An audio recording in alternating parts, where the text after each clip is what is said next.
Hi friends, இன்றைக்கி நம்ம சொரக்காய் வச்சு ஒரு சூப்பரான ரெசிபி தான் பார்க்க போகிறோம். ஸோ சாப்பிட்றவங்களுக்கு இதில் நம்ம சொரக்காய் ஆட் பண்ணியிருக்கோம் அப்படின்றது நம்ம சொன்னால் தான் கண்டுபிடிக்க முடியும். ஸோ இதை ட்ரை பண்ணி பாருங்கள். சொரக்காயில் இருக்க தோலெல்லாம் நல்லா பீல் பண்ணிட்ட பிறகு இந்த மாதிரி ரெண்டாக கட் பண்ணிக்கோங்க. உள்ளே இருக்க விதை எல்லாமே நல்லா எடுத்துருங்க க்ளீனாக. அடுத்தது இந்த சொரக்காய் நல்லா துருவி எடுத்துக்கோங்க. ஸோ இதில் தண்ணி இருக்கும் இல்லைங்களா, அந்த தண்ணியை நல்லா புழிஞ்சிட்டு வேறு ஒரு பவுலில் தனியாக எடுத்து வச்சுருங்க. ஸோ இதோட நம்ம ஒரு மீடியம் சைஸ் வெங்காயம் குட்டி குட்டியாக கட் பண்ணது, 2 பச்சை மிளகா ஆட் பண்ணிக்கோங்க. கொஞ்சமாக கொத்தமல்லி, தேவையான அளவுக்கு சால்ட் ஆட் பண்ணிக்கோங்க. ஒரு பிஞ்ச் அளவுக்கு சோடா மாவு, 1 ஸ்பூன் அளவுக்கு அரிசி மாவு, 1 1/2 கப் அளவுக்கு கடலை மாவையும் ஆட் பண்ணிக்கோங்க. இதில் கொஞ்சம் சோம்பு, 1/4 ஸ்பூன் அளவுக்கு மிளகாய் தூள் ஆட் பண்ணிவிட்டு தேவையான அளவுக்கு நீங்கள் தண்ணி இதில் ஊற்றிட்டு நல்லா மிக்ஸ் பண்ணிக்கோங்க. ஸோ மாவு இந்த கன்சிஸ்டன்சியில் இருக்கணும். அப்போ தான் நல்லா சாஃப்டாக வரும்.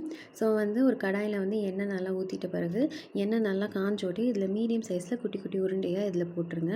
மீடியம் ஃப்ளேமில் 8 to 10 மினிட்ஸ் நல்லா வேக வச்சு எடுத்திங்கன்னா சூப்பரான சாஃப்டான சொரக்காய் போண்டா ரெடி. ட்ரை பண்ணி பார்த்துட்டு எப்படி இருக்குன்னு கமெண்ட் செக்ஷனில் சொல்லுங்கள். லைக் பண்ணுங்கள், ஷேர் பண்ணுங்கள் அண்ட் சப்ஸ்கிரைப் பண்ணுங்கள். Happy tasting.